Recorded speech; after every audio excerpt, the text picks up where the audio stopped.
Hello all, welcome to our YouTube channel civil step Himachal. तो अक्सर ये कहा जाता है कि जब भी इलेक्शन का दौर चल रहा होता है तो नई नोटिफिकेशन जो है या नए एग्जाम्स या नई पोस्ट जब उनको रिलीज़ नहीं किया जाता है, लेकिन वैसे भी इन जनरल एचपीपीएससी जो है वो एक कॉन्स्टिट्यूशनल बॉडी है और वो इंडिपेंडेंट तरीके से काम करती है, तो वो कुछ भी कभी भी कर सकती है।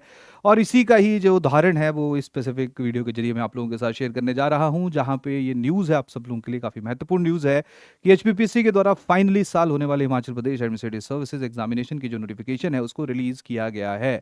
अभी आप लोगों के पास अप्रॉक्सीमेटली 1 महीने का समय है, यानी कि 2 ऑफ मई से पहले पहले आप इस स्पेसिफिक फॉर्म को भर सकते हो। और इस बार पिछले साल के मुकाबले, हालांकि बहुत ज़्यादा तो नहीं, लेकिन पिछले साल के मुकाबले जो है वो नंबर ऑफ वैकेंसीज़ में इजाफा हुआ है। और टोटल जो वो 26 वैकेंसीज 26 वैकेंसीज जो हैं वो अनाउंस की गई है। इनमें इनमें और इंक्रीज़ हो सकता है, लेकिन अगेन जब तक ये नंबर हमें इंक्रीज़ नहीं होता हुआ देखने को मिलेगा थ्रू कमीशन, तब तक हम ऐसा मानेंगे कि इतनी ही टोटल वैकेंसीज जो उनके द्वारा रिलीज़ की गई हैं। इस बार ये देखा गया है कि जो विद इन 26 सीट्स के अंदर जो है वो मल्टीपल बड़ी लेयर्स हैं रिजर्वेशन की। क्लियर, वो भी मैं आप लोगों के साथ डिस्कस करूंगा। जैसे सबसे पहले अगर हम लोग जनरल कैटेगरी की बात करेंगे तो जनरल कैटेगरी के लिए 11 सीट्स जो हैं वो कंप्लीटली अनरिजर्व्ड हैं, सब लोग उसमें फाइट कर सकते हैं। और उसके साथ साथ जनरल कैटेगरी के अंदर ही 5 ऐसी सीट्स हैं जिनको रिजर्व किया गया है विद इन जनरल कैटेगरी कुछ स्पेसिफिक कैटेगरीज के लिए। जैसे फॉर एग्जांपल पहली कैटेगरी है वार्ड्स ऑफ एक्स सर्विसमैन। तो वार्ड्स ऑफ एक्स सर्विसमैन जो हैं उनके लिए 2 सीटें रिजर्व की गई हैं। Similarly wards of freedom fighters उनके लिए 1 सीट रिजर्व की गई है।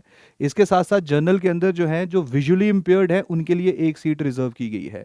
सिमिलरली जिनका जो है वो ऑर्थो से रिलेटेड डिसेबिलिटी है उनके लिए जो है वो 1 सीट रिजर्व की गई है। तो यहाँ पे जब हम लोगों को विद इन जनरल में भी 5 सीट 11 सीटें जो हैं उनमें किसी तरह का कोई रिजर्वेशन नहीं है, लेकिन जो 5 है उनमें जो वो स्पेसिफिक कैटेगरीज के लिए जो है वो बेनिफिट एक्सटेंड किया गया है। तो अगर मैं वार्ड्स ऑफ एक्स सर्विसमैन की बात करूंगा तो आप ऐसा समझिए कि कौन कौन इसमें एलिजिबल है। जो भी एक्स सर्विसमैन का कोई भी बेटा होगा या बेटी होगी या वाइफ होगी। क्लियर, ये तीनों के तीनों जो है वो एलिजिबल है, जो इस स्पेसिफिक पोस्ट के लिए जो है वो फॉर्म भर सकते हैं। लेकिन ध्यान रखना, एक स्पेसिफिक कंडीशन है कि डिपेंडेंसी होनी चाहिए, डिपेंडेंट होना चाहिए। ऐसा नहीं है कि जो लड़का है वो नौकरी में ऑलरेडी लगा हुआ है, क्लियर, ऑलरेडी जो वो सरकारी नौकरी में या जनरल जॉब कर रहा है, तो एक डिपेंडेंट सर्टिफिकेट बनेगा, उसके बाद जाके जो है वो इस स्पेसिफिक सीट के लिए वो फाइट कर सकते हैं। सिमिलरली जो अनमैरिड डॉटर है और डिपेंडेंट है, प्रॉब्लम नहीं है। लेकिन अगर मैरिड डॉटर है तो 2020 में सरकार ने रूल चेंज किया है, तो उसमें कुछ स्पेसिफिक कंडीशंस हैं। लेकिन अनमैरिड डॉटर जो डिपेंडेंट है एक्स अपने पिताजी के ऊपर और वो सर्विसेज में थे, क्लियर, डिफेंस सर्विसेज में थे, तो वो ऑटोमेटिकली जो है वो इस स्पेसिफिक एग्जाम के अंदर जो है वो कम्पीट कर सकती हैं। या जो वाइफ्स हैं, जो अगेन अगर कोई वाइफ जो है वो गवर्नमेंट सर्विस में है तो ऑटोमेटिकली उनको ये बेनिफिट नहीं मिलेगा, लेकिन जो नहीं है उनको ये बेनिफिट मिलेगा। Clear. Similarly wards of freedom fighters जो है, इसका मतलब यहाँ 1 सीट रिजर्व की गई है। तो वार्ड ऑफ फ्रीडम फाइटर का मतलब समझिए क्या है कि किसी भी फ्रीडम फाइटर के जो चिल्ड्रन हैं या ग्रैंड चिल्ड्रन हैं, तो आजकल के समय में आप ऐसा मानिए जो ग्रैंड चिल्ड्रन है, क्लियर, वो बेसिकली जॉब एलिजिबल है। लेकिन कुछ कंडीशंस इसके अंदर भी हैं कि उनको जब अगर ऑलरेडी मान लीजिए किसी ग्रैंड चिल्ड्रन ने जो है वो एक सर्विस प्रोवाइड कर ली है जो सेम लेवल की सर्विस है, और वहाँ पे भी यही वाला जो रिजर्वेशन का क्राइटेरिया उसको अवेल किया है, तो अब उसके बाद जो है वो ये वहाँ पे एक्सटेंड नहीं होगी। नहीं तो जो फ्रीडम फाइटर्स हैं उनके प्रेजेंटली जो ग्रैंड चाहे सन है चाहे ग्रैंड डॉटर है, ये दोनों के दोनों जो वो स्पेसिफिक बेनिफिट या स्पेसिफिक रिजर्वेशन जो है वो इसको अवेल कर सकते हैं। क्लियर। लेकिन अगेन जैसे मैंने आपको बताया कि उसमें भी स्पेसिफिक कंडीशंस हैं। कंडीशंस ये हैं कि उनकी जो करंट जॉब है वो उस के इक्विवेलेंट नहीं होनी चाहिए जिस जॉब के लिए जो वो ये एग्जाम कंडक्ट हो रहा है। सिमिलरली विजुअली इंपेयर्ड के लिए 1 है, और जो ऑर्थो रिलेटेड डिसेबिलिटी उसके लिए भी 1 सीट जो रिजर्व की गई है। तो टोटल हम लोगों को जर्नल्स के लिए जो सीट्स रिजर्व होती हुई देखने को मिल रही हैं, तो जर्नल के लिए अगर हम लोग 26 सीट्स की बात करेंगे तो जर्नल के लिए टोटल 16 यानी कि 11 + 5 सीट्स हैं।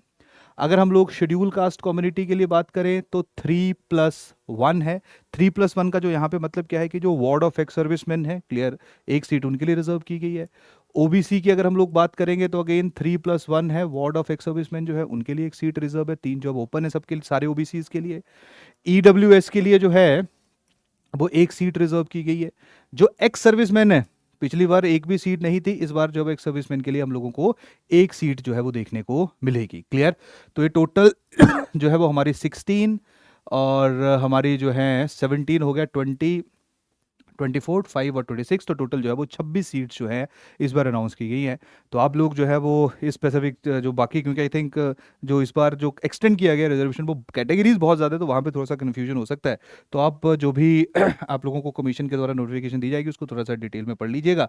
अगर आप लोगों के पास इस तरह का कोई बेनिफिट नहीं है तो आप सीधा सीधा आप लोग देख सकते हो कि कितनी सीट्स जो हैं वो आप लोगों को रिजर्व होती हुई देखने को मिलेंगी। क्लियर?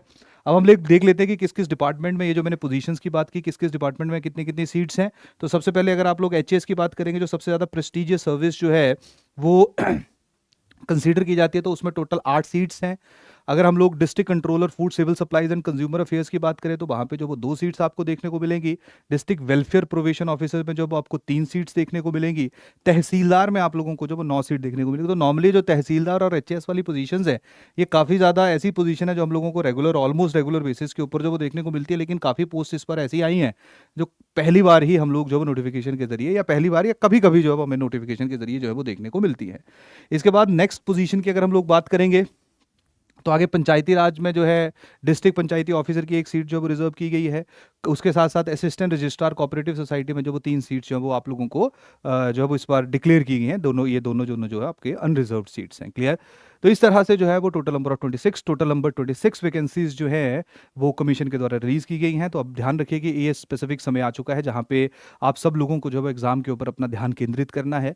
और अब धीरे धीरे जो वो प्रीलिम्स मोड में आप लोग शिफ्ट हो जाइए, क्योंकि देखिए अब नोटिफिकेशन आई है 2 मई तक जो वो फॉर्म भरे जाएंगे।